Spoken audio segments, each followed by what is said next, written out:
Well, okay, perfect timing for this recap because in case you guys missed it, Alex McCord is coming back for the next Ultimate Girls Trip.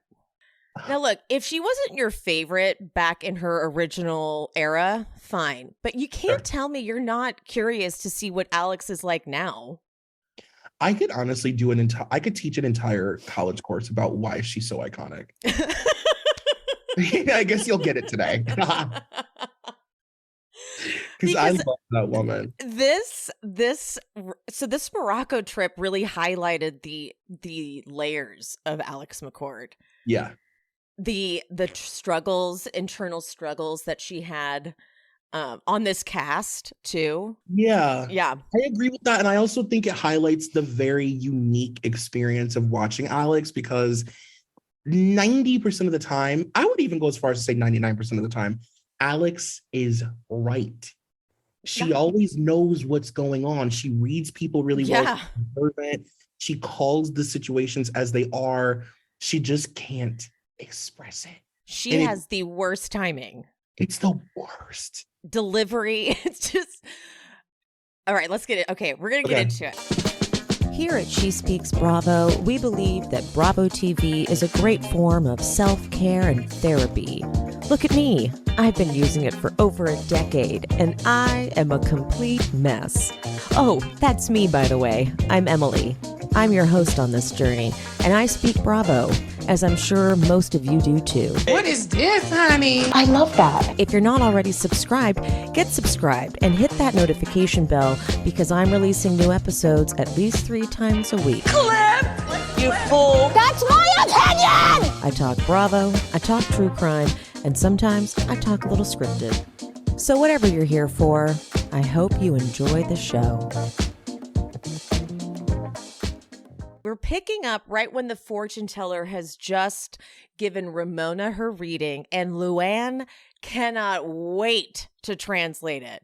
So it starts with Luann going, "You think of your husband, but there's another woman." I'm putting translate in quotes because we later realized that Kelly's actually the one who speaks the language. Yeah. This reminded me, remember when they were in St. Bart's and Luann gets busted speaking that broken French, and that's how she gets in trouble? Andy at that reunion that year is like, "I was surprised to see that you don't really speak very good French." And she's like, "Yes, I don't." And so this right here should have been our first clue because Kelly's like, "What are you fucking saying, Luann?" She keeps trying to like actually say what it is. So Luann says, "There's another woman thinking about him." And Sonja goes, "It's not me, just so you know." Which further proves my theory, by the way, that they've had threesomes. I don't hate it, but do you think Ramona's cool enough to do that? I think that she is not, but she would if Mario wanted her to. Can you imagine what that would look like? I'm sorry. Ramona's like, oh my god. Okay. Oh my god. She's like, taking off my bra. I'm sorry. I didn't know she was like taking off my bra. Okay. Like, okay, Mario. Okay. Oh my god, Mario. oh, you're gonna do that? Why don't you lay down with him? Okay, you want lay down and I'll come over here.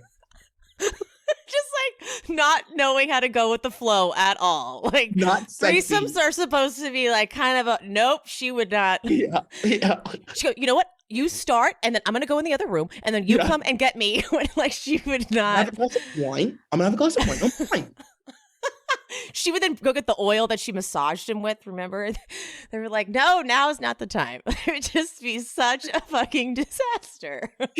And like, I'd also been picturing them like dancing for him and like being like Sonia and Ramona for him at the end of the bed, you know? Absurd. Such a dance. There's 100%, like, we're dancing for you, Mario. We're dancing. Shoulders are going. And Ramona's dance, like she's like, yeah. Like winding her hips in a circle. Turtle time. Yeah.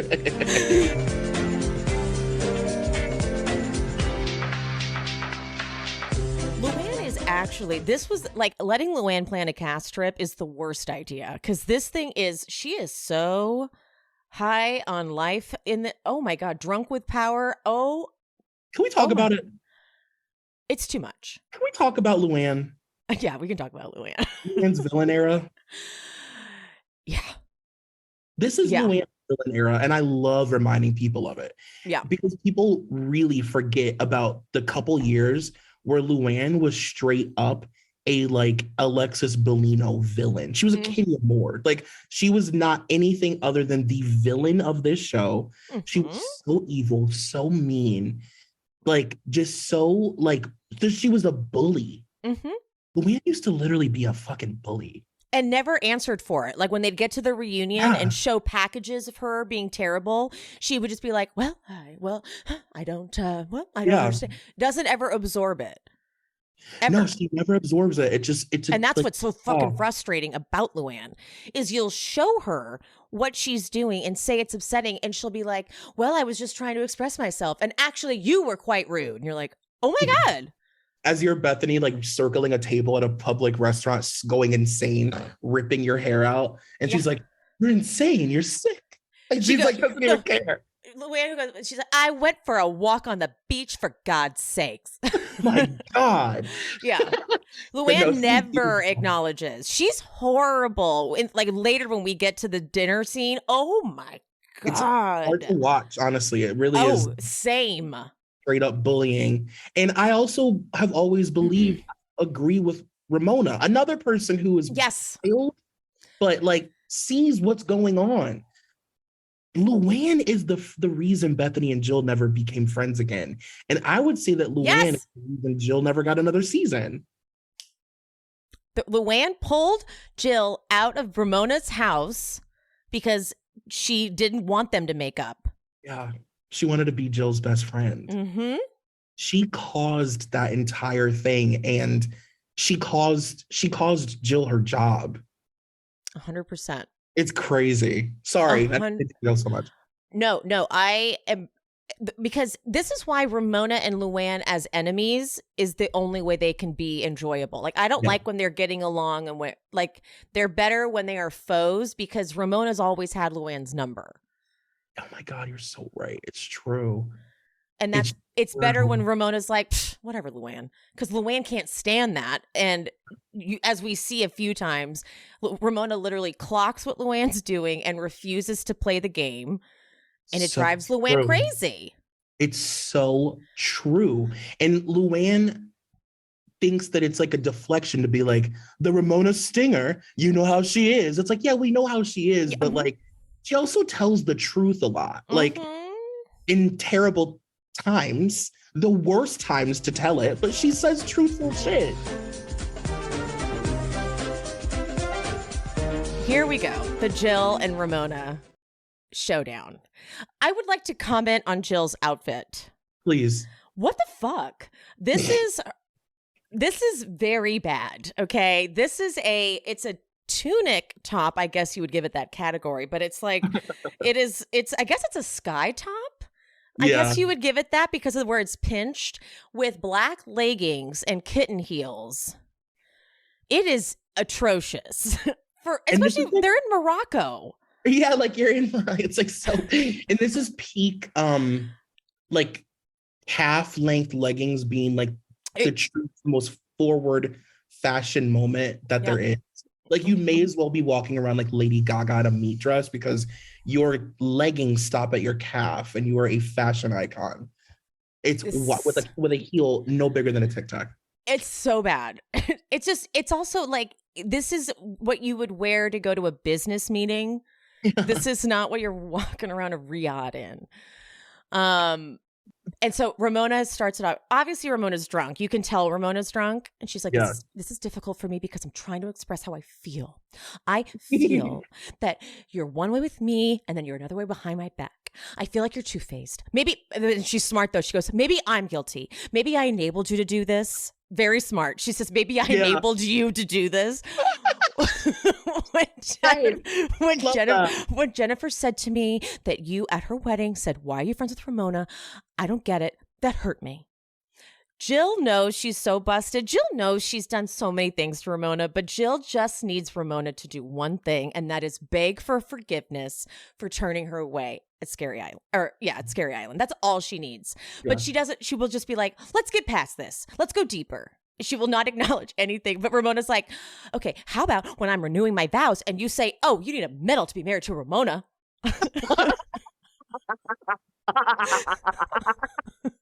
And then Jill goes, "Oh, Ramona, don't pick." I'm like, well, these are pretty bad.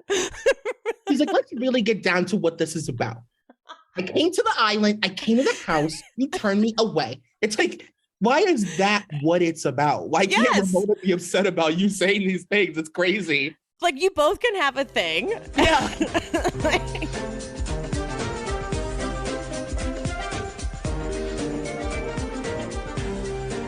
Sonja and Ramona are hanging out in Ramona's room. This is the start of this, isn't it? This is the start of when they go on vacation, they always have to be together, right? It is. I thought about that. Yeah.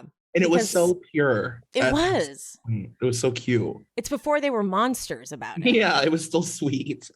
All right, so back to the henna, and you hear Alex coming down the stairs. The sound of her coming down is wild. I'll not to side with Luann, but to hear those clumps down the stairs, I mean, she was on a mission. And you hear, what is that? Is that a buffalo coming down the stairs? I mean, forever an iconic line. You can't take that away from her. It's so in their faces in the way that she comes in. Oh my God. She throws the shawl over her shoulder. Her hair's blowing. I mean, we all know, as a homosexual, I can tell you that the sign of a true diva is a woman who can create her own wind. Tyra used to tell you that all the time. Alex walked in, you would have thought that a wind machine, like Diana Ross, was coming in. Hair billowing, dramatic drama. Only for her to get all the way there and realize, do your thing, but Luann, I would like to speak with you. Kelly's like, no, Alex, that's weird. No, Alex, it's weird. You can't do that. No, Alex, it's weird. You have to go back. Alex, go back upstairs, come back down, throw the shawl over your shoulder, but do it again. It's weird. It's weird behavior. You can't act like that on a trip. You can't act like that. We're getting henna. We're getting henna right now. It's weird. I've never in my life thought that someone would actually say, you have to come down in a normal way. You can't do that. It just looks weird. To the person that did it. Because Alex is so shocked that she can't even say anything. She's like, what? And finally she goes, it's weird, Alex. It doesn't look normal. Re-enter. And finally Alex goes, no. Like realizing you're telling me to do what I just did again because you don't like it. Which is simply walking, by the way. And we've already established that, like, really, Kelly will just tell her to do things. Yes. And she just does them. Yes. Blindly. Like anything she says to do, Alex just does it, even if it's weird. And it's so odd. Like, she contemplated going back up the stairs in that moment. She did. Okay. And she's like, no. I mean, like, what? She did. She's like, okay, no. That's why she was like, no, Alex, no, you will not. And like, then Luann's like, what could you possibly have to say that you can't say in front of everyone? And Alex goes, do you really want me to go there? Yeah. And Kelly goes, Alex, anything that you say to her, you should be able to say in front of us. You have to say it in front of the entire group. It's weird. No, it's weird. Just the amount of time she goes, you're weird. You're weird. You're weird. You're weird. Sorry for the episode teaser, but if you want to check out the rest of the episode, head over to the Patreon. I'm not just covering Vanderpump Rules. I'm covering all the Bravo classics. I'm talking Housewives. I'm talking Shaza Sunset. I'm talking even Good Below Deck. You can vote on the next episode, so it's super interactive, lots of community. It's very fun. Link is in the description. Love you, mean it. Hope to see you over there.